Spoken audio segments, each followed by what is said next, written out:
Donc, rejeté. Monsieur Brun a la parole pour le 50. Merci, Monsieur le Président. On va faire d'une pierre trois coups. Je défendrai le 50, 51 et le Merci, mon cher 52 collègue. qui vise à étendre le taux et l'assiette de la taxe sur les transactions financières.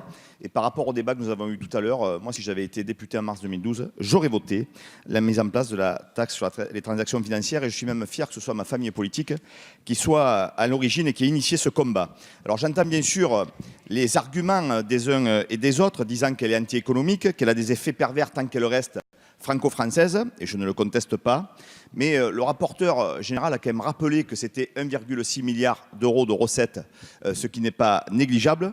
D'ailleurs, Président Le Fur, on a un débat pour qu'elle soit totalement fléchée sur l'aide au développement. Je pense qu'il ne faut pas abandonner l'idée d'une taxe sur les transactions financières à l'échelle des pays de l'Union européenne ou de l'OCDE, particulièrement sur ces transactions à haute fréquence, parce qu'on est là dans la grande spéculation financière dans laquelle nos concitoyens ne se retrouvent pas, ne se retrouvent plus.